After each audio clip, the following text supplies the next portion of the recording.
But it's not, you know, with a bow, it's more like 40 yards is your max, Right. depending on your skill level, of course.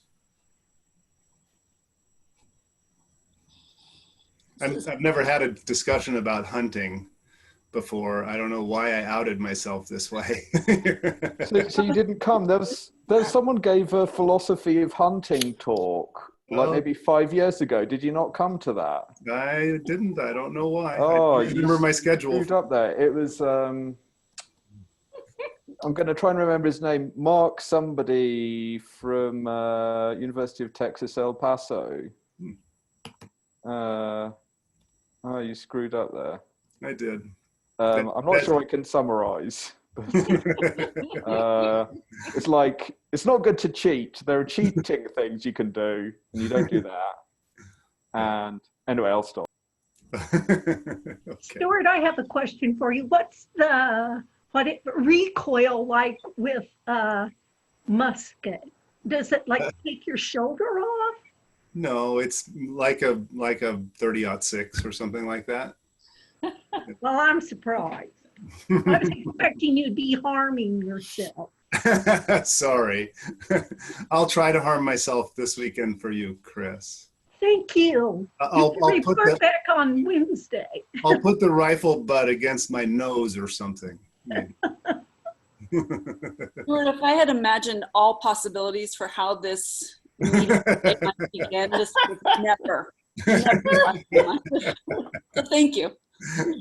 Thank you for this surprise and for this great energy. Let's go ahead and dive in. I appreciate having you all here. This is a session that will be informational at first, just getting the whole Finishing Foundation story out there, all expectations, all the process, and then giving you some time to just get started, to just dive in and begin crafting the proposal. So I'm Kelly Myers.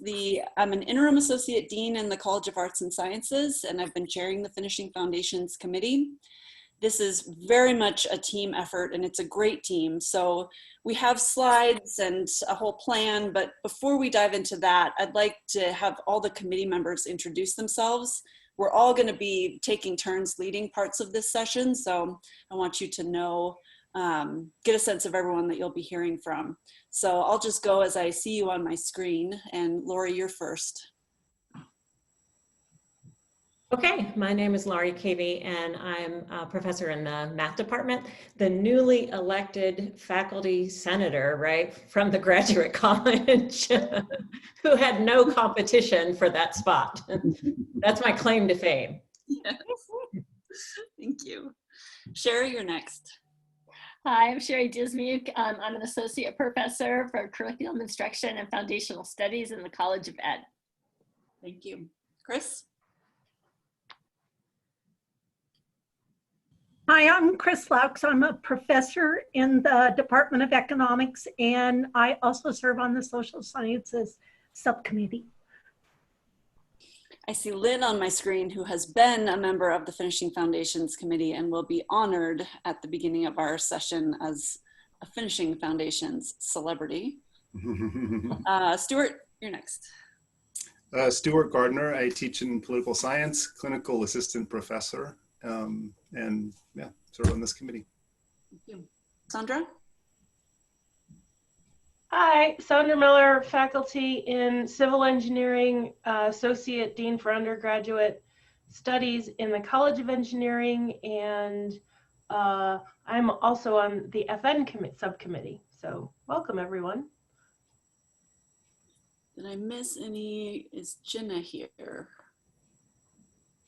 No, not yet. Okay, I wanted you to meet everyone because when we do get to that roll up our sleeves and get to work session, we'll be in breakouts, and each of those committee members will be facilitating a conversation in a breakout. Lori, let's go to the slides if you're ready.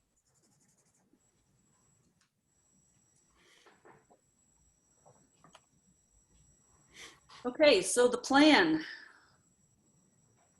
If we can click ahead. Here's what we'll be doing with our time together. We're going to do just a quick introductory exercise that Lori will lead us through just to get warmed up and get to know who's in the Zoom. We will recognize Lynn's great work.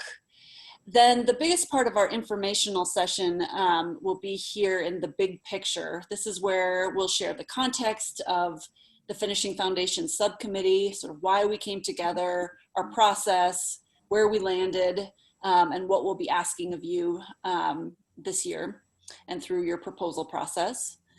Then we'll go into those breakout groups. And so that's when you'll have time with a committee member to ask specific questions about the process and brainstorm ideas for what you'll do. The thing about Finishing Foundations is that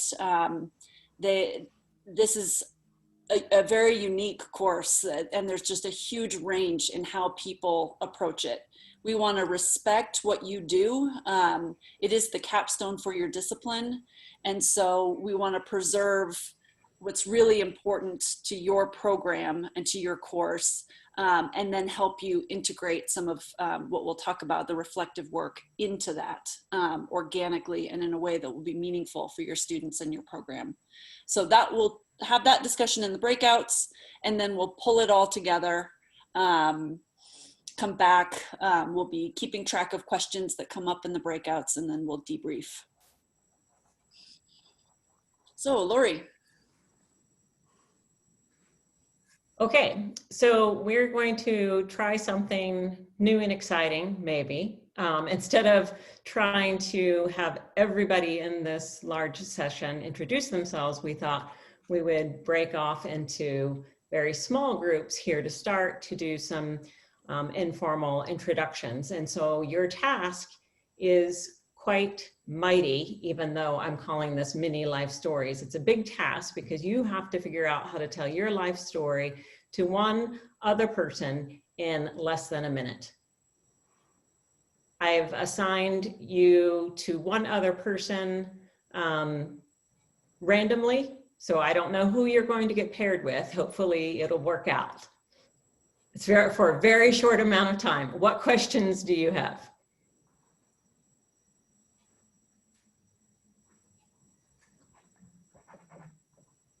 Ooh, we just got one more person in. That means we can have 11 rooms. How exciting. Ooh, somebody else? Uh-oh. I'm not hearing any questions. Does that mean we're ready? All right, let's go. I will let you know when it's about time to return.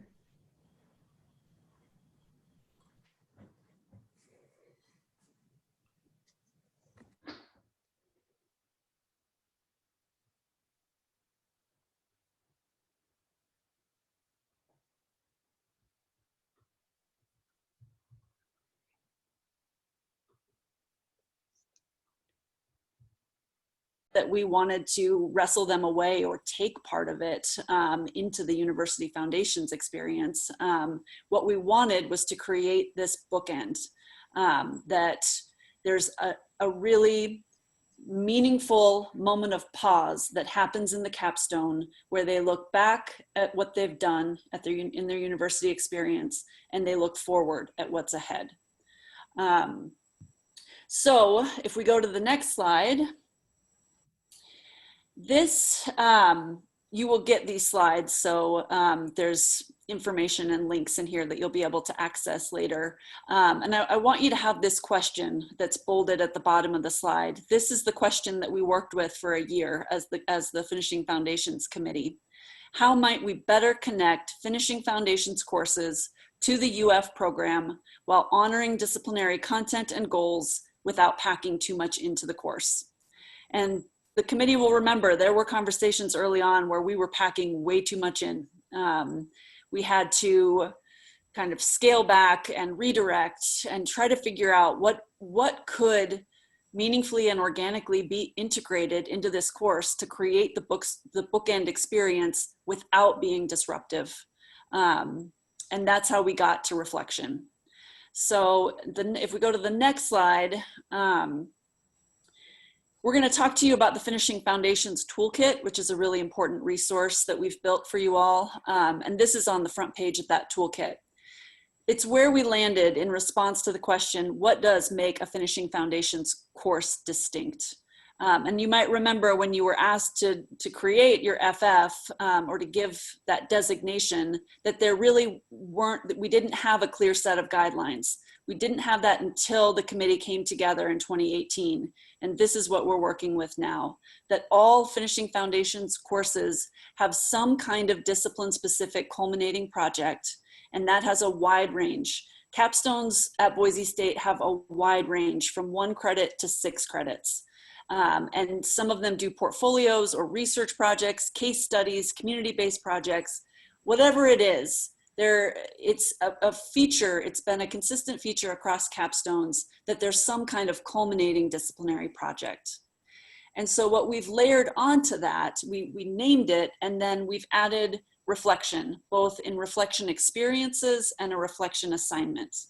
And the difference here is that we're not asking that you just sort of tack or add a reflection assignment into your course. Again, our goal is that this be organic. I think that reflection goes wrong when students feel like they just have to jump through a hoop, just get this thing done. They don't understand how it connects.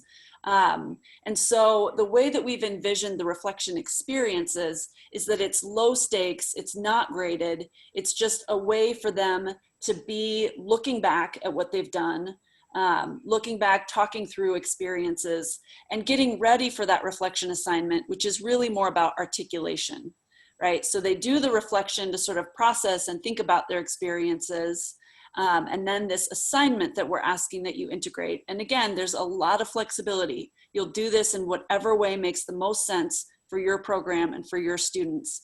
But in this reflection assignment, they articulate in some way what they've done and what they're going to do. So some people do mock interviews, if that makes sense for your discipline. Some people do essays, presentations. You'll see a lot of ideas in today's session and on the toolkit. But the point is that the capstone creates that moment of pause where they look back, look forward, and have that experience of articulating what they've done and what they will do. That is it for my overview. What we'll hear now, so we've been working on this for a couple of years, trying to figure out what might be the best fit, what will serve our students most meaningfully. And so we talked to students, and I see that Michal is on this call today. We worked with some students during the spring semester, and we asked them to think through why reflection is so important, particularly in the context of a capstone. And so I want to create a little bit of space here to hear from some Boise State students. This is about 5 minutes, and they're responding to why reflection matters to them. Kelly, this is Laurie. I just want to chime in here real quick, because when I clicked to share and then clicked on the option to share my computer audio, it gave me a message that didn't seem friendly. So I'm not 100% sure the audio will come through. Will somebody give me some feedback to let me know if you're hearing when I start? Yes, thank you. Uh-huh.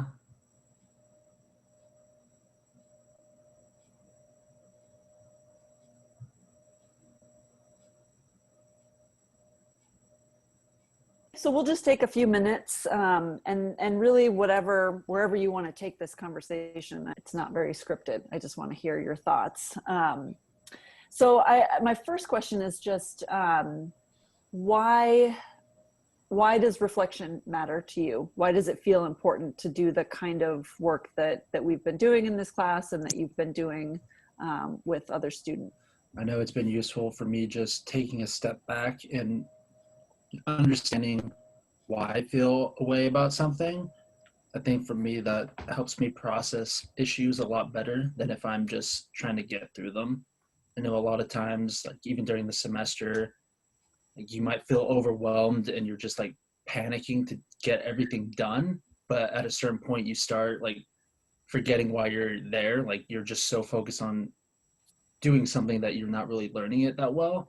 So I know for me, reflection's been a good opportunity in this class to kind of take a step back and understand my goals, kind of where I'm at. I agree with Sunny. I think a lot of people say that maybe your first instinct or thought is not always the most logical one.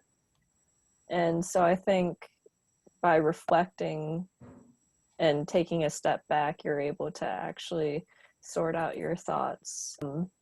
I'm able to also think of a lot more ideas than I originally thought of, to how to like cope with my situation, and then also like learn like different skills to use for the future. I think that as I've been kind of thinking about the class and reflection, I guess, as a whole, what I've kind of come to realize over the last couple of weeks is how reflection is kind of like almost one of the most sincere forms of learning that there is. I think that in a lot of like effective coaching and teaching, that is like one of the biggest opportunities that you have to say, hey, this is how you're getting better, or this is how you could have done better, and then kind of set goals and milestones that you can look to achieve and then compare them over time. Well, it's like Brock said, it's a pure form of learning. Well, actually, I think he's used the phrase, the most sincere form of learning.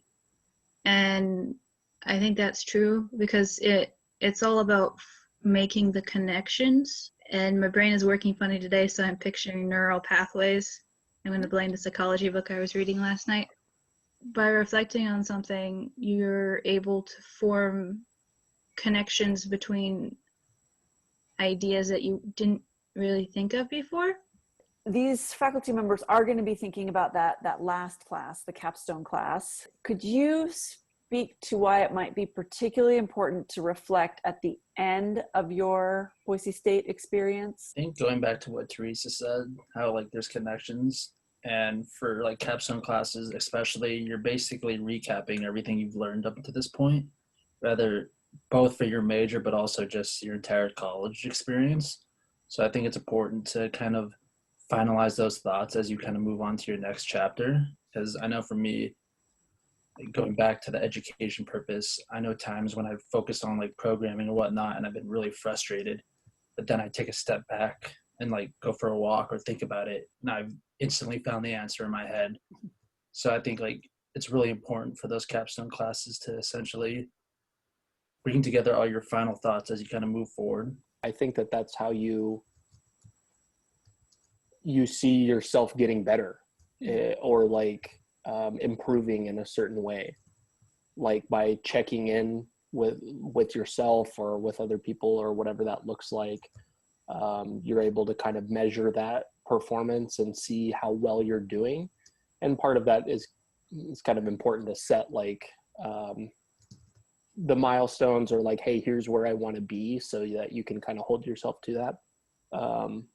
When you do look back, I guess if you're a senior about ready to graduate, you could say, hey, this is a way that I'm better, or this is something that I've like concrete that I've learned, and I've advanced my knowledge or my thought process, or my emotional behavior, or whatever it is, in this way, and it kind of makes it concrete and something that you can speak to.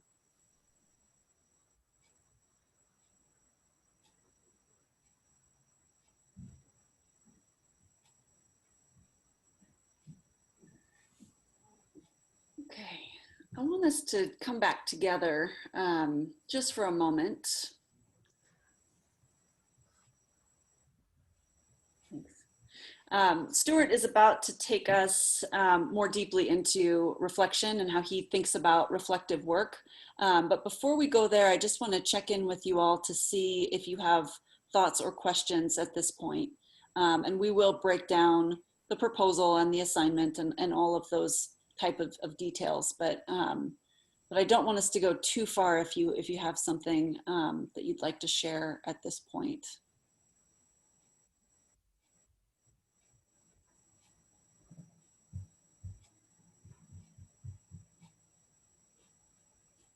And I'm not really keeping an eye out for hands or anything like that. You should feel free to jump in if you have anything on your mind.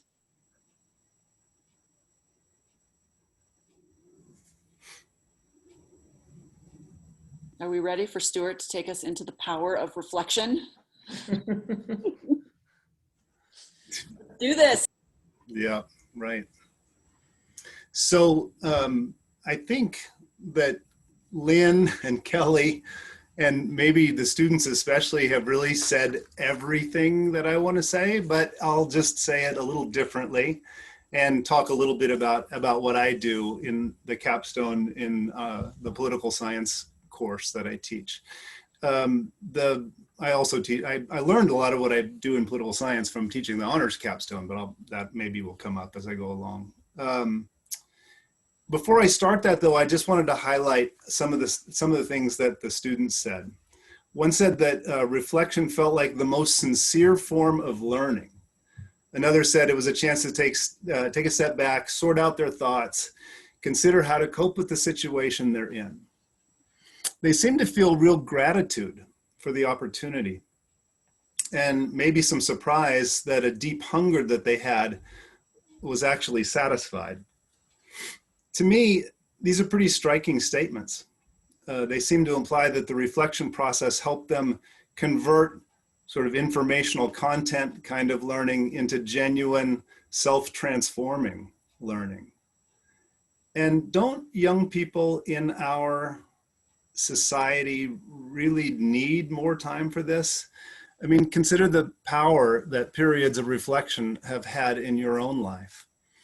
My sense is that our society is ever more the kind of steel-hard cage of rationalization that Max Weber long ago predicted it would become. Our institutions are ever more rule-bound machines, treadmills that we have to run on in order to survive. And I think our students get onto the treadmill even earlier than we had to. So they often don't have time to go into the desert or up to the mountaintop in order to encounter themselves. They get very little opportunity to quest for a vision. So while some of the student responses imply that they use reflection in order to fit into the machine better, do things like set goals, measure performance, and maintain self-accountability, the ones that cried out to me concern bigger meaning of life kinds of concerns. So first point, what better reason to put reflection into our courses than that our students have a deep human need for it? May I have the next slide, please, Lori?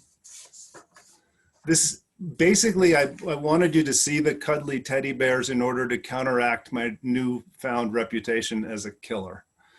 So do you happen to remember the day or even the moment when you fell in love with someone or something?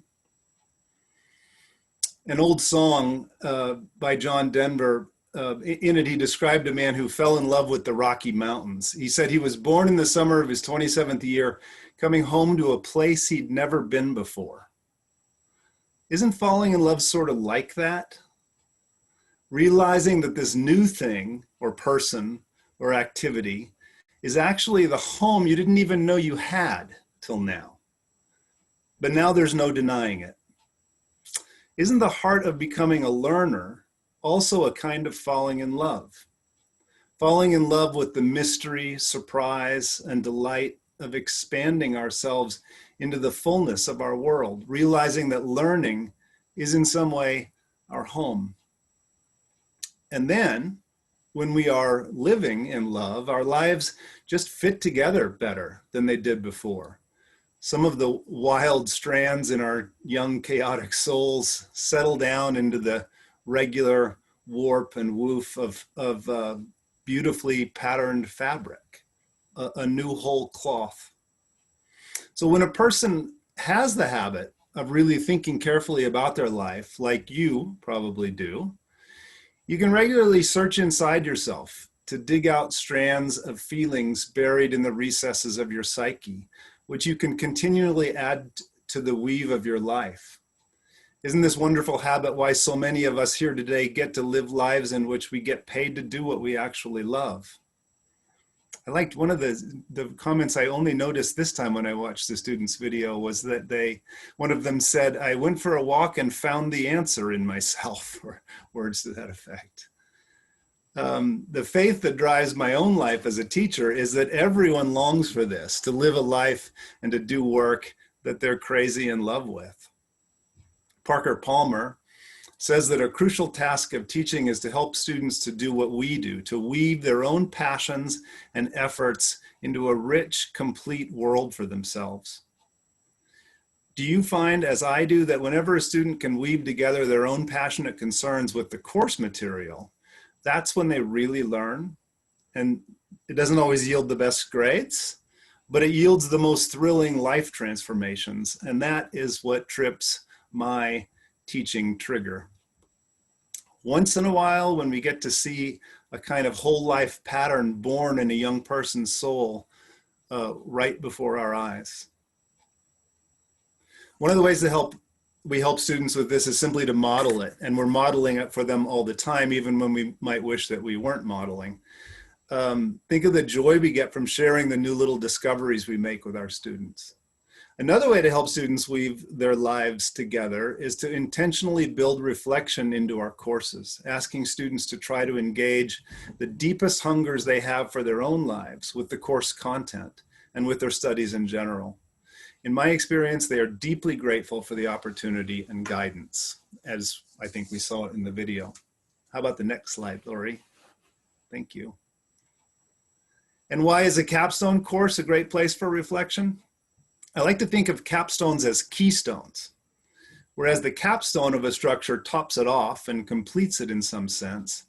A keystone is a kind of crucial middle link that locks the whole structure together.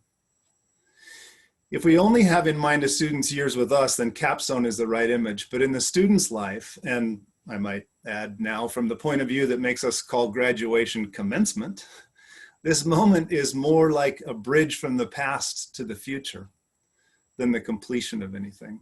The pivotal moment between college and what comes next is a great time for thinking about one's life. It's a great time to encourage a little foray out for a vision quest. For one thing, they're often terrified at this point, and it lets them drop their filter about doing what they might otherwise consider silly reflection exercises.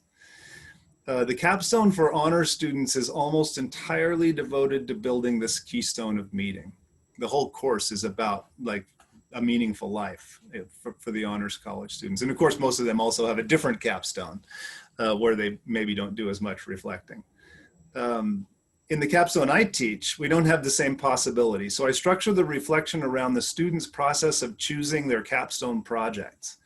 I explain that this project should be a summary example of what they've learned during college and also point toward the meaningful life that they hope to lead. In this way, it should help them make the transition from college to the workforce or to the next step in their education. If that doesn't describe a keystone, then I don't know what does.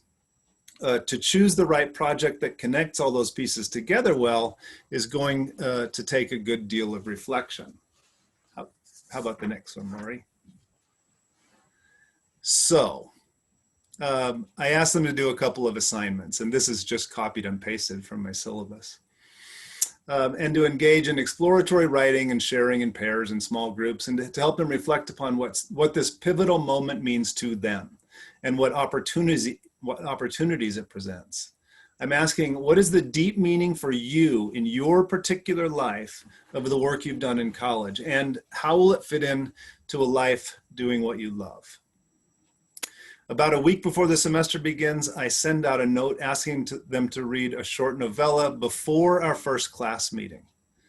And it's Tolstoy's The Death of Ivan Ilyich, which is a story of a man in the late 19th century who's led an outwardly successful life, perfectly conforming to the expectations of society, but then gets cancer and gradually recognizes that the pattern of his life is completely severed from what really matters to him, which is now only a tiny, shriveled, ignored voice at the bottom of his soul.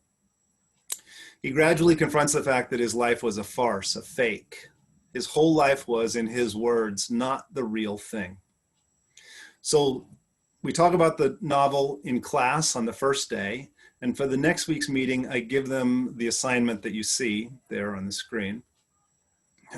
Excuse me. And the prompt seems to have nothing to do with their own self-reflection, right? Several times over the course of the novella, we find statements very much like this one. So that on the whole, Ivan Ilyich's life proceeded as he felt it should, pleasantly and properly. One's first instinctive reaction to such comments might be, well, what's wrong with that? What, according to Tolstoy, is wrong with that? So the students don't have to self-reflect, but reflecting on someone else's life has interesting effects. It feels less risky than really searching one's own soul. But of course, when we really get involved in a story, we're also at the same time keeping ourselves in mind. As we watch Ivan steer away from his inner voice, we can't help but wonder what tiny voice in our own lives we've been ignoring. And during the second meeting, after they've turned in their papers, I asked them to free write and share in groups, first about the book, then on a number of questions about their own views about what constitutes a meaningful life and how one's education and career should fit within it. I asked them to make their first speculations about what their capstone project might be and how they think they might connect up their political science and general education with their dreams for the future. So I find that doing these, all of this is really sort of pump priming, but doing this pre-reflection pays off in really thoughtful personal thinking in the next, which is the major reflection assignment. And it's on the next slide. Thanks. And then this is actually due 2 weeks later, and we don't actually meet in the intervening week.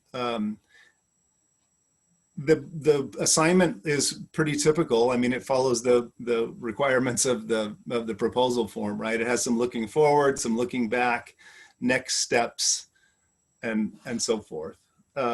The name for it, annotated transcript, I pulled out of a hat thinking I was going to change it, and I've never gotten around to changing it. But so there it is. Basically having them, make a plan, think about next steps, think about their college education in terms of that plan, right? Looking forward, looking back with their future in mind, as it were. Pretty standard stuff.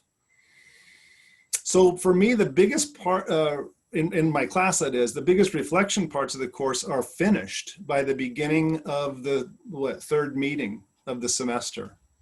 And at that point, we begin the more traditional parts of the process of project choice, refinement, and execution. Throughout that process, I ask them to continue to relate their choices back to this reflection. And then at the end of the course, I ask for another short reflection looking back over the whole process of the course and their project. In my experience, again, students really respond. They dig into their projects like almost no other work I ask them to do.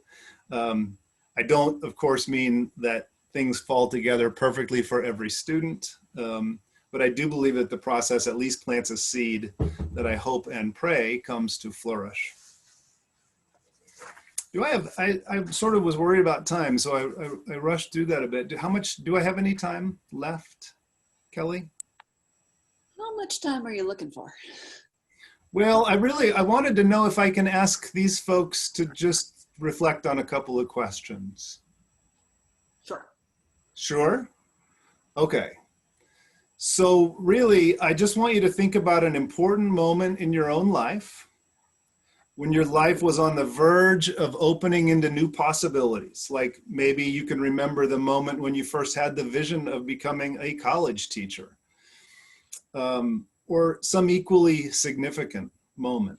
Or maybe it's a moment where a door seemed to be open to you, but you passed it by without walking through and then later regretted it. What did it feel like? So I don't know, and let me just ask the questions and you can reflect, quickly or on your own, and we won't have to take more time than that.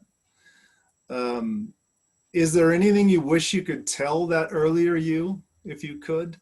What kinds of things would you ask them to think about and to consider? I know I have a long list of things that I would say to my earlier self. So how would you want that person to think about a project they were undertaking with an eye to building a life of wholeness or integrity? In other words, how might you put that reflection or the results of that personal reflection to work in your own course? Thank you. That's all I have. Stuart, thank you so much. Yes. Stuart has talked so eloquently and with such passion at our committee meetings, and it just sort of pours out of him. And so we asked him to share that, the way that he thinks about and enacts reflection with the group. As we transition now into a few different resources and then the breakout sessions, I want to just pause and acknowledge that so far we've been talking about looking back and looking forward and reflection that is personal, meaning that a student is really looking inward. But it's really important that we acknowledge that the movement shouldn't only be in, but that we also want to encourage our students to look out and to be reflecting in critical ways. Particularly, look for opportunities in which they might acknowledge the way that privilege moves through their lives, opening or closing doors for themselves and for others. And so Robin isn't on the call at the moment, and she put together some resources that you'll get on these slides for critical reflection, and then on the next slide for thinking about ethics and diversity. And so while a lot of what we're talking about today is thinking about the student's sort of personal intellectual journey, the skills they've gained and the goals they have for their future, we also want to emphasize that reflective work could and should have a critical dimension to it as well, so that they aren't only gazing inward at their own experiences. And so continuing on with resources, I'm going to give you just a quick tour of some of what we've put together for you. Again, there is such a wide range of ways in which you could do this. You could integrate the reflective work into your course. So we've built a toolkit for you. There are two ways to find it. I've put the yellow box around the Finishing Foundations link that's on the UF page. The direct link is also here on the slide that you could click to. It has quite a bit of faculty materials on it, and so it is Boise State password protected. You'll have to log in, which is why it can be a bit hard to find. But there are these two entry points. You can always email us if you want, if you lose track of the link. This is a very important resource, so let's go to the next slide. This gives you a sense of everything that we've stored on this site. So the homepage has just a lot of information, the guidelines for a finishing foundation, the proposal form, dates, things like that. We have why reflection, an overview of that, the difference between the reflection assignment and experiences. You heard Stuart talk about the kind of pre-reflection and then the reflection assignment. So you got a sense of that dynamic. I'm going to talk in a moment about the examples because those are very important, but we also have proposal criteria, some planning support, and then just that backstory, the history and timeline of the Finishing Foundations work. So if we go ahead to the next slide, two examples. So if you're interested in seeing what successful proposals have looked like, we have those housed on the toolkit, and we have sort of two forms that have emerged as we've been going through this process. There's the single proposal, so one course for one program, and then we've also seen where one course serves multiple programs, so you can access examples for both. Or if you have, we're learning about all of the differences and complexities. So if you're not seeing an example of the thing that you're proposing, we're happy to talk through that. Okay, let's go to the next slide. So because your reflective work could take shape in a lot of different ways. You know, it could be very personal reflection that you're weaving in. It might be more professional, which is what Lynn was talking about at the beginning. His students do more, he calls it professional reflection, more skills-based. Could be critical reflection, could be a combination of the three. Because there are those different kinds of options, we've compiled a whole series of different examples. And you can see it's a range of disciplines, it's a range of approaches.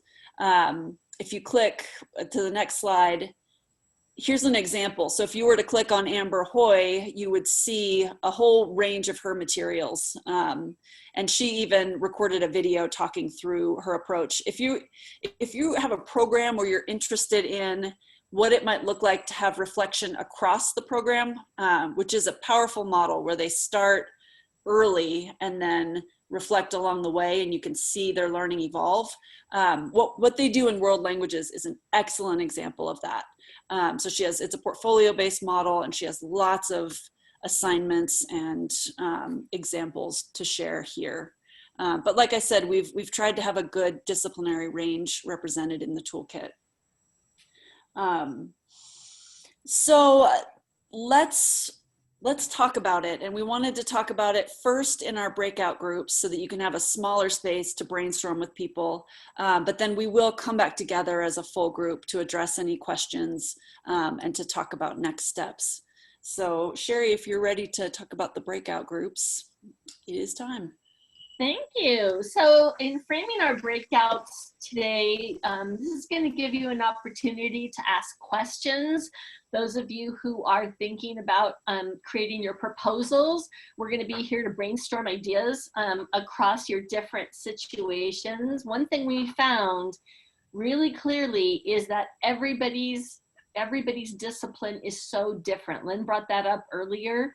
And not only is that different, but your course is different. I mean, you could have 1 unit, you could have 6 units dedicated to this process. So we really want to help you to think through your own particular context. And the next slide, please. In thinking about preparing a proposal, you're each going to be assigned, as you go through this process, you'll be assigned Finishing Foundations liaison who's going to work with you. So don't feel like you're alone in this process. Kelly pointed out all these wonderful resources on our toolkit, but there's also one of us that is going to walk with you as you do this.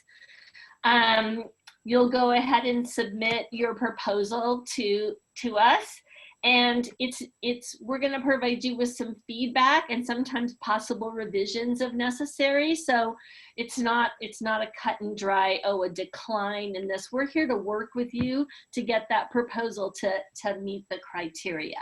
Next slide, please. And it's going to have the proposal document. You'll see it. You'll also see some models in there for you.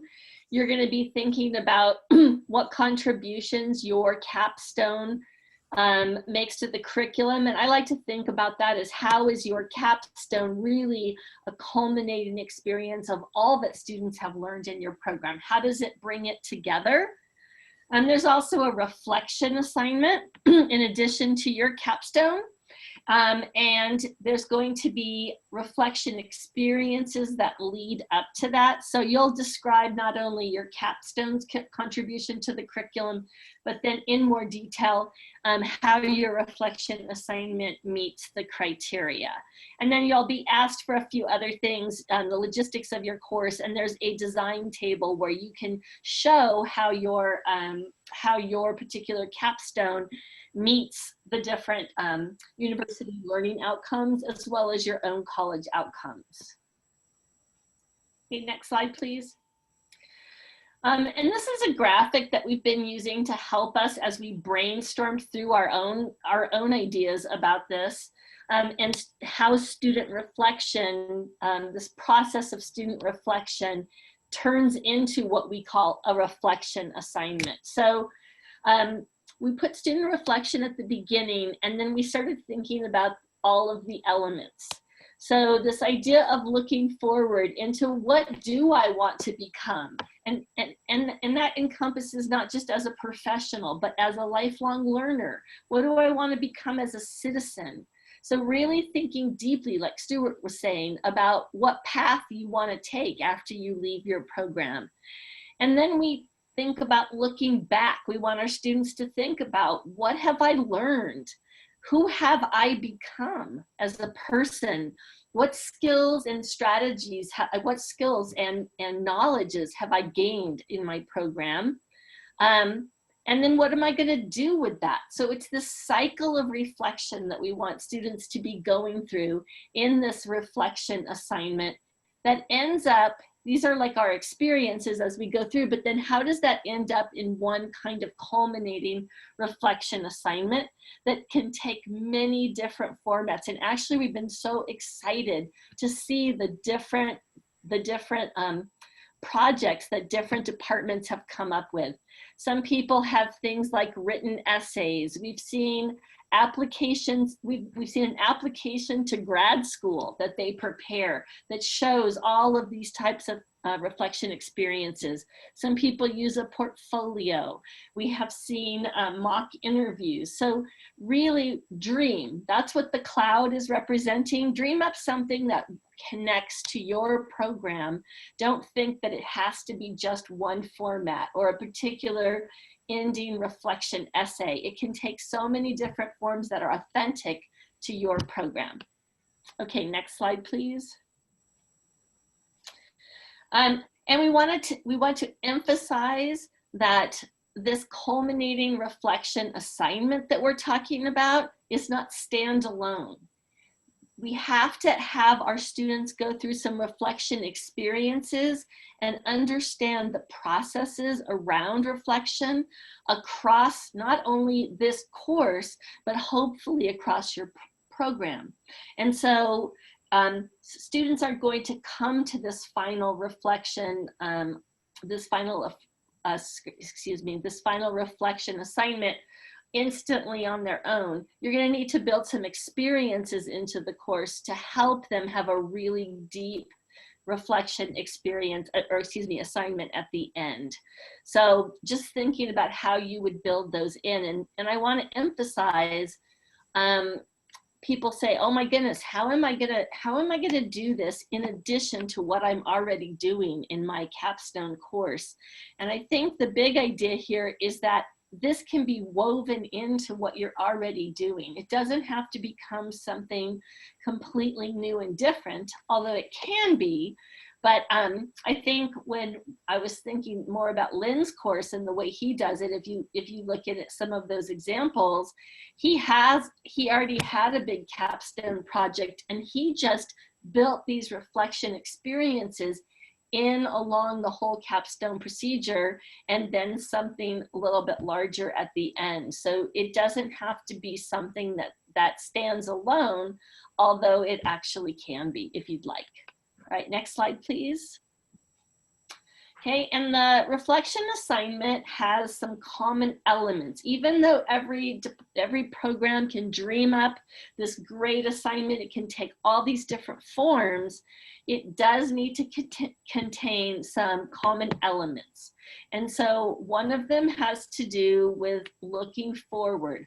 So in some way, shape, or form, your students need to be able to articulate their vision for their future, their vision of who they want to become as a learner, a citizen, and a professional. So they need to have some articulation of that in this assignment. Also, you need to be able to point to where you're having students look back to reflect on and integrate those knowledge, skills, and dispositions they've learned in their program, and to be able to provide some kind of evidence of what that is. Where did I learn this skill? In which part of my program did I learn it? Did I learn it in a service learning project? Was it in this particular class? So we're looking for them to be able to provide that kind of thinking. And then the third aspect that is a common element is being able to describe action steps or goal set. If this is my vision, how am I going to get there? What skills and strategies do I already have? And what skills and strategies am I going to need to develop in order to achieve my vision? So those are the common elements you're going to want to think about when you're designing this reflection assignment. Okay, next slide, please.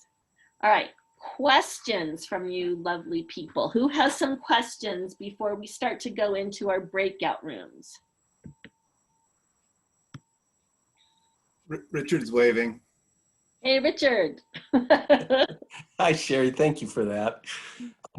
My question specifically has to do with is whether or not there is any research or information about the differences that our students might experience between a written reflection and a reflection that is presented orally to other students within the program, to the entire faculty.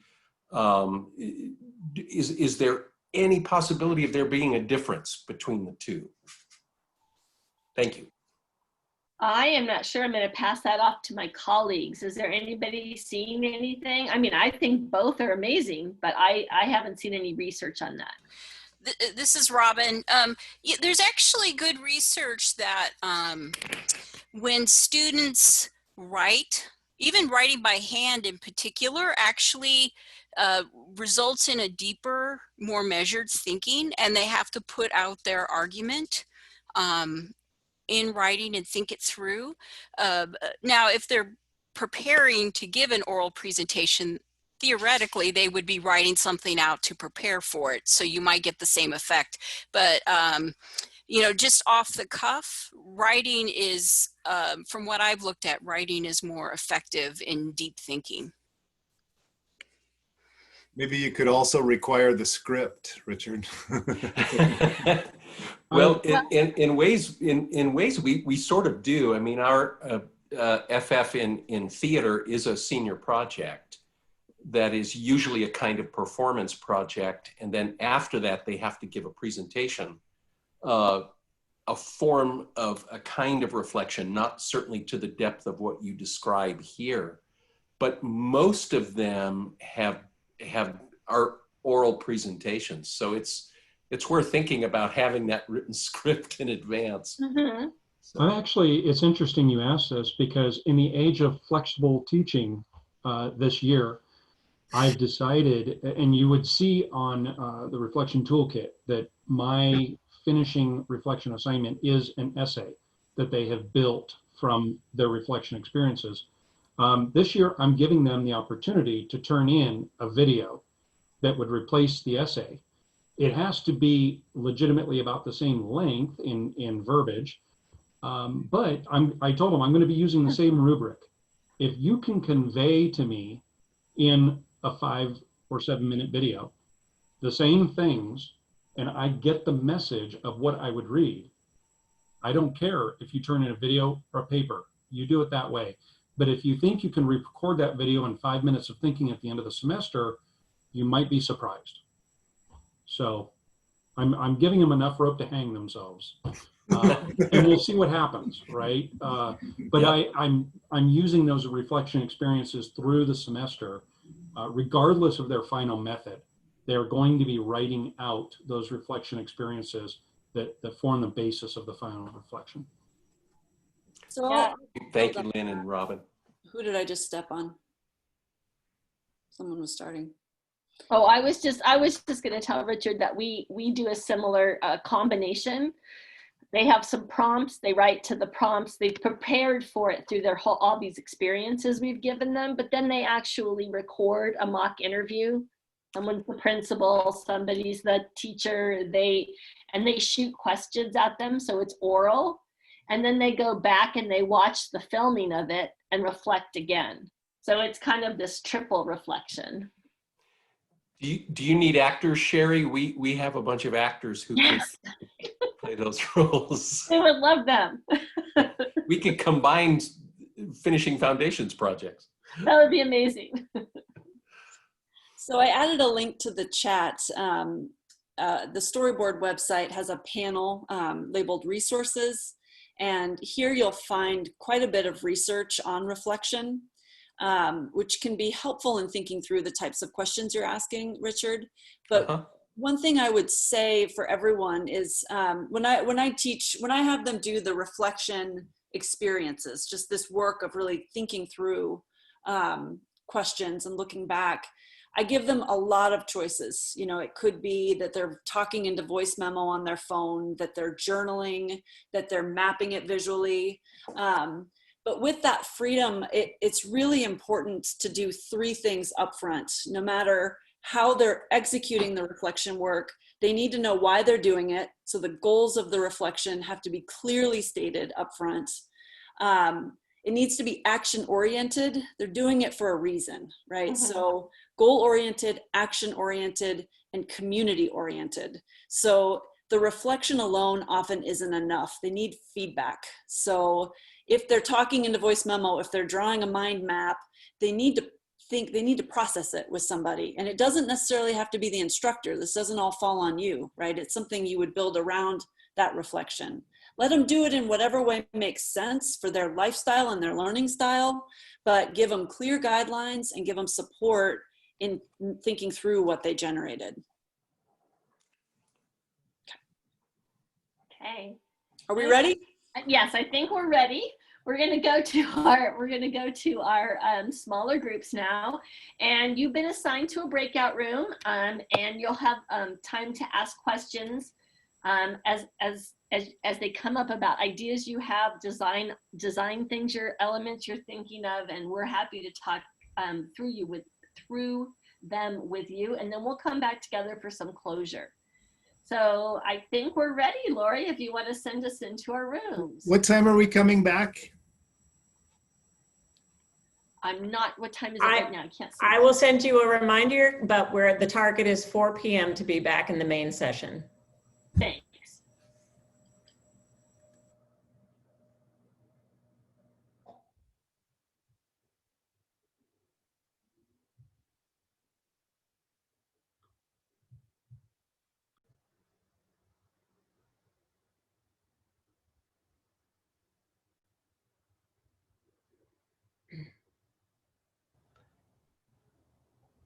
God, that feels like a time warp.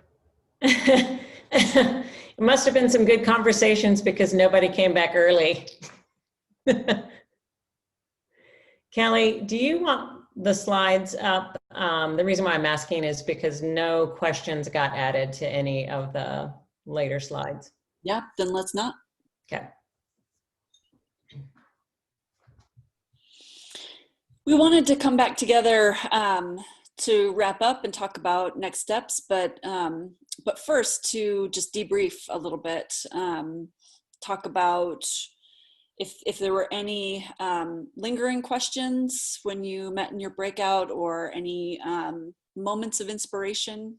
Love to hear it. Oh, Mihal, inspire us. All right, so actually one of the things that we've been looking at in linguistics has been breaking up what we currently have as a capstone into 2 courses that would be taken in the same semester. And one of the ways that we were thinking about possibly doing it, and we thought we were super innovative, is to do first 7 weeks, sort of set everybody up, give them the theoretical background and get them thinking about a proposal, and then second 7 weeks, implement the thing. And I was in a group with Margaret and Michelle from MDS and BAS, and that's exactly what they do for their capstone. And yay, I have fodder for for how to implement this. So I'm really excited about being able to take the information back to the group, because my entire program has worked together on this. And so I'm really excited to take this back to them and to say, hey, look, it actually works. So. Oh, that's fantastic. Thank you. What else happened? I learned that Mihal is perfect in her job. She has more energy than I've ever seen. She's articulate. I bet students and residents love her. Oh, yeah. I just have to share that. Very fun. Oh, great.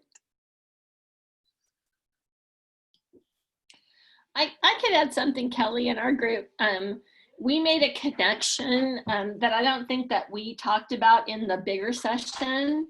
And we talked about the university learning outcome for equity, and talked about ways that, although not explicitly required, definitely suggested that finishing foundations courses can connect to the university learning outcome for equity, kind of bookends with the beginning of their UF 200.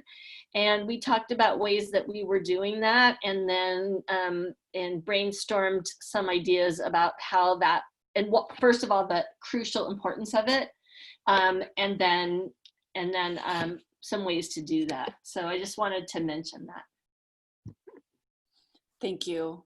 Robin, is there anything that you might want to add there? I know it's something you've thought about a lot, and you weren't able to join us when your slide was on the screen. Oh yeah, so I think the big that those issues, and we did actually talk about this a little bit in our group, is that the importance of bookending that UF 100 and UF 200 information, and specifically, I think it's really important right now to think about ethics and diversity and how they play out in your majors and your programs, and how do you want your students to walk out the door being prepared to be an ethical practitioner or whatever. Sorry, I'm a social worker, so I start using social work words. How do you want them to behave when they go out into the workforce and into the community, representing your program, your department, in terms of ethical behavior and their ability to work with and, you know, live in a community that's diverse and changing. Yeah, and there's a ton of resources that I put out there on those web pages I made, and I'm not sure how we're sharing them, but we are sharing them. They're on the slides, the links to them, but you can always contact me. Feel free to copy those resources and reuse them and make it something for your department. If that's helpful, that's fine. I don't feel a big sense of ownership because I'm basically just combining resources. It'll be useful. I started to lose you there, Robin. Was that just me? I have a terrible internet connection. That was not just you. Not just you. Yeah, same here. Robin, we lost the end of that, but I think you were saying that put together those resources and that we can contact you with questions. Yes?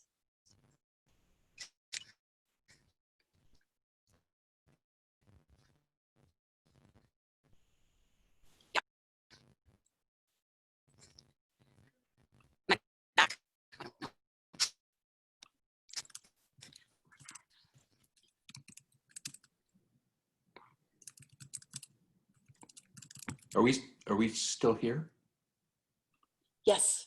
Okay, good. I know some people, you know, if you have pantomime skills, you can use Zoom to get out of. Very interesting. Never mind. Never mind. Oh. Well done. Well done. Yes.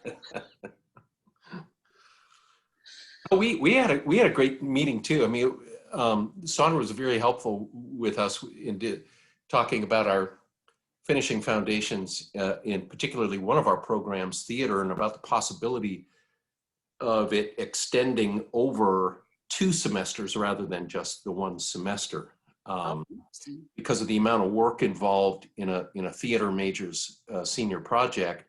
And Raquel has done great work initiating a special topics course for us right now. You've taught 3 times now, I think, right, Raquel? In helping to prepare our students for the senior project, to better prepare them for the senior project semester. And we're going to explore that more fully, and how we will incorporate reflection throughout both of those courses, you know, across a major senior year. So that was helpful, I thought. That's really exciting. Great. Are there any questions? Okay, so, oh, someone was talking. I'm sorry, Kelly. Nope, go ahead, Lynn. You know, what you just said, Richard, and what we talked about in our group, actually, I think I could probably utilize reflection in what we do a little bit better.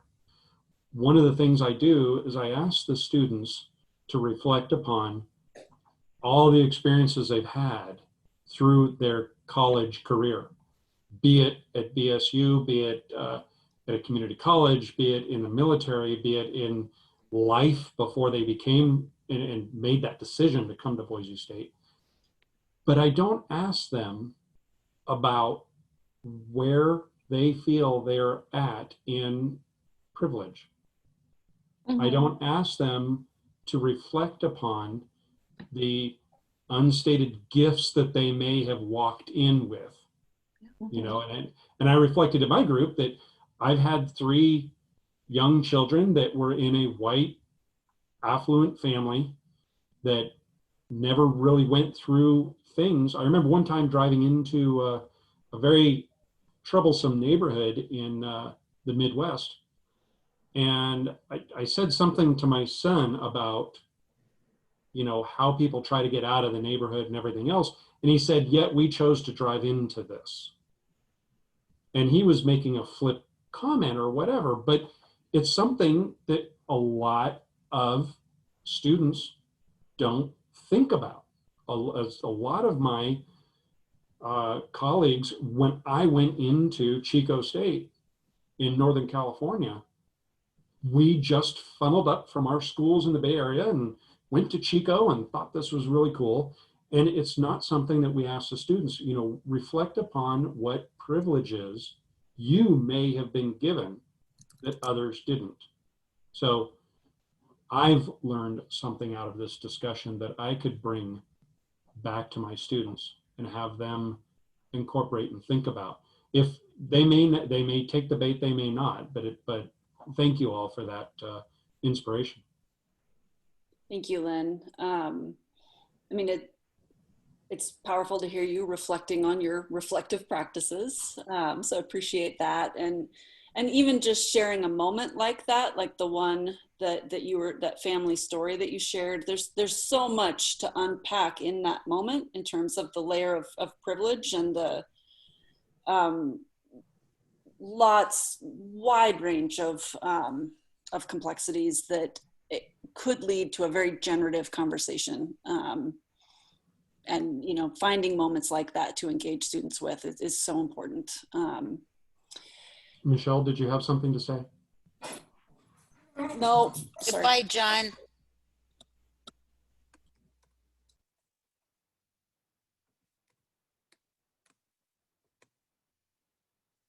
Sorry, my terrible dog Frank just lost his mind. Hey, Frank, stop.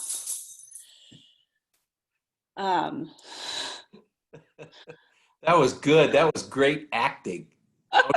Bird acting. Sorry. Oh. Frank is the worst. There he is. Okay, where are we? Last thoughts? Final questions? Thank you. Kelly, did people know if they are going to be working on a proposal? Is there a way for them to know who their Finishing Foundations liaison is? That's part of my wrap up if we're ready. Oh, okay. Before you wrap up, if I could just, from a unit, and I don't know everybody on this call, Todd Norton, by the way, Communication and Media, I just wanted to highlight, I think BAS and MDS win the participation award today. Right? Winners. That's fantastic. Yes. Anyway, yes. Thanks for letting me jump in, Thank Kelly. you very much. I very much appreciate that you all spent this time with us just to sort of learn that big picture and that story of what we're doing and why, and to take some time to brainstorm. This has been really energizing and we appreciate it. You have until May 1st to complete the process, but we are recommending that you get started sooner rather than later. In our experience last year, when the proposals were completed at the very end, they tended to be more rushed and it wasn't a particularly pleasant experience for anyone involved. So to think about it now and plan out your approach, I think is going to be the best for everyone. So you're going to get a few things from me as a follow-up. I'm going to send an email, and it will have your liaison match. So this is going to go out on Monday, and you'll know who you're working with as the kind of point person. And you can decide if that's a one-on-one, if you have a point from your department that will work with the liaison, or if there's more of a group. That was something that came up in our breakout session. But you'll know who your go-to is on Monday.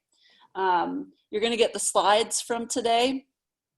That's where you'll find Robin's resources, the link to the toolkit, and we'll also give you access to this recording, just in case you want to go back and see any of the information or ideas that were generated. We'll make that available as well. Anything else before we go?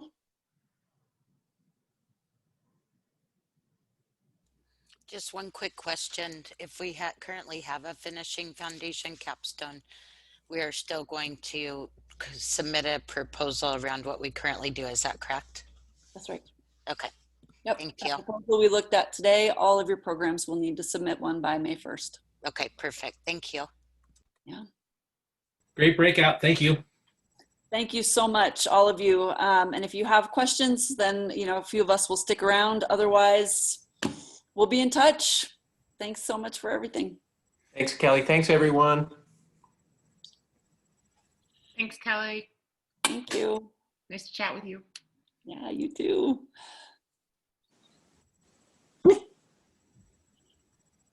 We did it. Yay. Sorry, my computer had a complete meltdown. Alex, do you have a question or That something? was me. Oh, Alex left. He's gone. He probably felt outnumbered. The virtual background is what tweaks it out. Oh, well, I've been having serious problems with my internet going down all week. I've been on the phone with Sparklight trying to get it healed. Say no more. Well, I was not able to record the breakout session because I didn't have permission. Oh.